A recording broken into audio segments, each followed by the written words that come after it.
देखिए, पिछले 4-5 दिनों से खासकर राजस्थान के उत्तरी भागों में बीकानेर संभाग, इसके अलावा जयपुर और भरतपुर संभाग के कुछ इलाकों में अधिकतम तापमान 45 से 46 डिग्री सेल्सियस तक रिकॉर्ड हो रहे हैं, यानी कि हीट वेव की परिस्थिति है।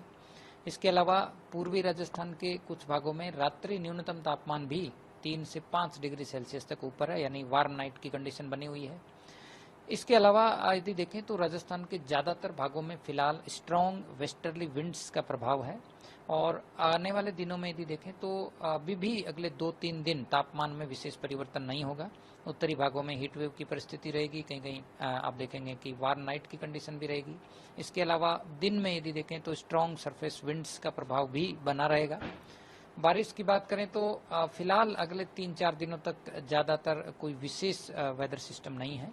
केवल पूर्वी राजस्थान के कोटा संभाग, इसके अलावा जयपुर और भरतपुर संभाग में छुटपुट स्थानों पर दोपहर बाद मेघ गर्जन और थंडरस्टॉर्म एक्टिविटी हो सकती है। पश्चिमी राजस्थान के ज़्यादातर इलाकों में मौसम शुष्क रहेगा। केवल जो उत्तर पश्चिमी राजस्थान के हिस्से हैं, यानी बीकानेर संभाग और शेखावटी क्षेत्र में, तो इसमें आप देखेंगे कि 19-20 जून को कहीं कहीं दोपहर बाद थंडरस्टॉर्म, कहीं कहीं डस्ट स्टॉर्म और तेज हवाएं देखने को मिल सकती है।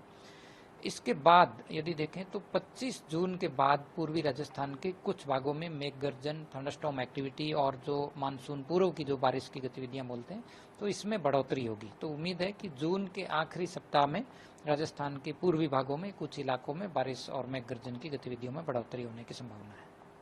देखिए, पिछले 4-5 दिनों से खासकर राजस्थान के उत्तरी भागों में बीकानेर संभाग, इसके अलावा जयपुर और भरतपुर संभाग के कुछ इलाकों में अधिकतम तापमान 45 से 46 डिग्री सेल्सियस तक रिकॉर्ड हो रहे हैं, यानी कि हीट वेव की परिस्थिति है।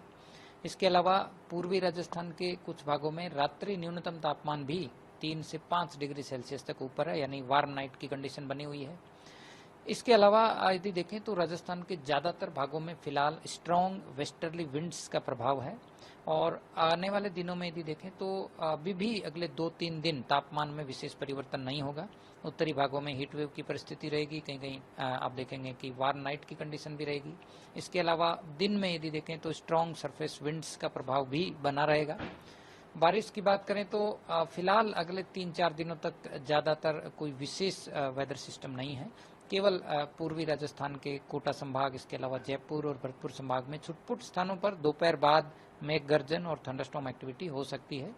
पश्चिमी राजस्थान के ज़्यादातर इलाकों में मौसम शुष्क रहेगा। केवल जो उत्तर पश्चिमी राजस्थान के हिस्से हैं, यानी बीकानेर संभाग और शेखावटी क्षेत्र में, तो इसमें आप देखेंगे कि 19-20 जून को कहीं कहीं दोपहर बाद थंडरस्टॉर्म, कहीं कहीं डस्ट स्टॉर्म और तेज हवाएं देखने को मिल सकती है। इसके बाद यदि देखें तो 25 जून के बाद पूर्वी राजस्थान के कुछ भागों में मेघ गर्जन, थंडरस्टॉर्म एक्टिविटी और जो मानसून पूर्व की जो बारिश की गतिविधियां बोलते हैं, तो इसमें बढ़ोतरी होगी। तो उम्मीद है कि जून के आखिरी सप्ताह में राजस्थान के पूर्वी भागों में कुछ इलाकों में बारिश और मेघ गर्जन की गतिविधियों में बढ़ोतरी होने की संभावना है।